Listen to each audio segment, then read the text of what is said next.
Hi everyone, this is Jeff Tremblay, lead sound designer and lead audio tech on Dead Space Remake.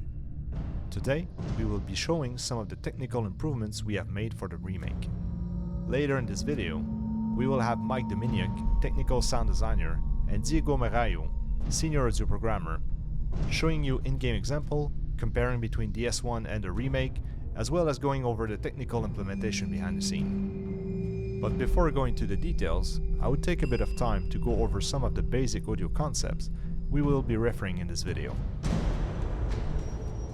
The occlusion is when a sound is behind a wall, a door, or a large object that completely blocks the direct and reflected indirect signals.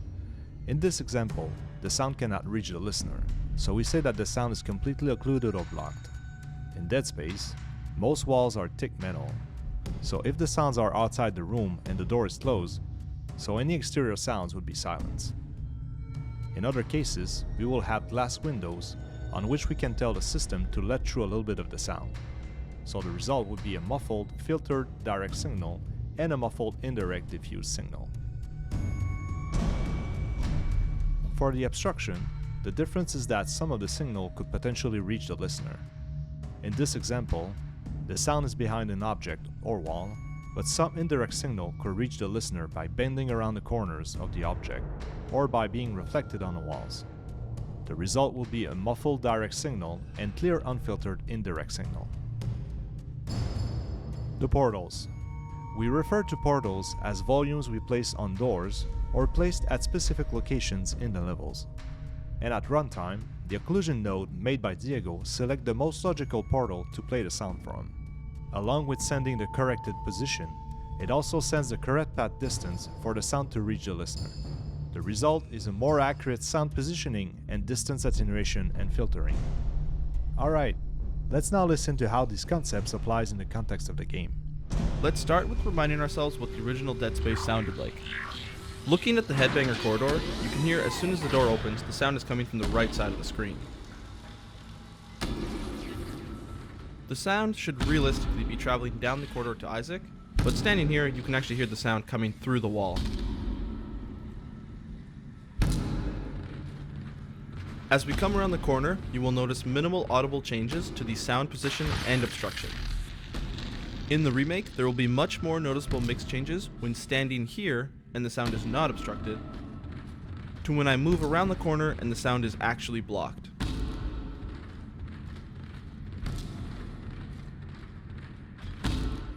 Now, let's take a look at our in-progress remake.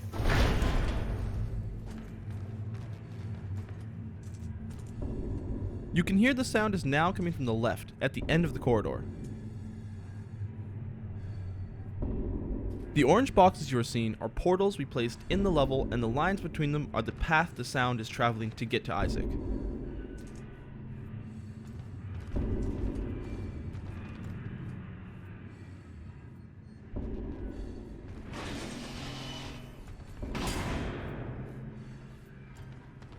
We lock the sound to a third of the portal from the direction it is coming from, to keep the correct directionality.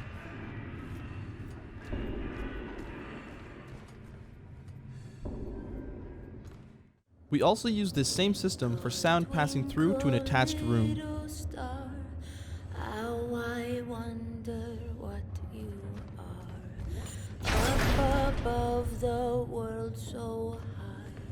As the door closes, we start applying mix changes to the sound.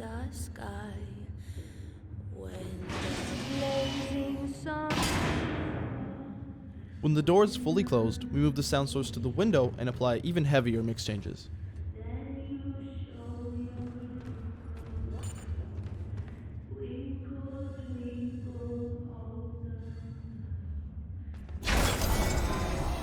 In the dark, thanks you for your little spark.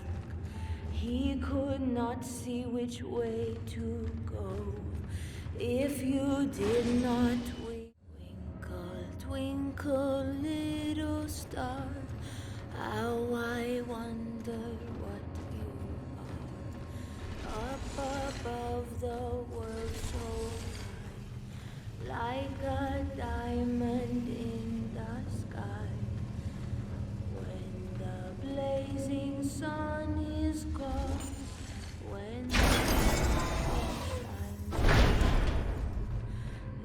Since this room has no window, we are cutting the sound completely as the door closes. We have the ability to choose what sounds are let through the doors, so not every sound will be culled if we do not want them to be.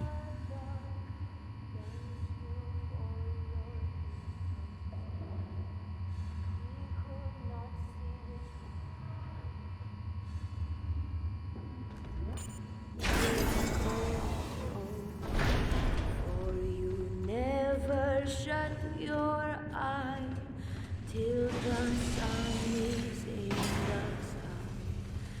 Though I know not what you are. The system also works vertically. Star, how I wonder what you are. Up above The way the system works is by creating a map of the areas that are reachable by the player considering the surrounding openings like doors and windows.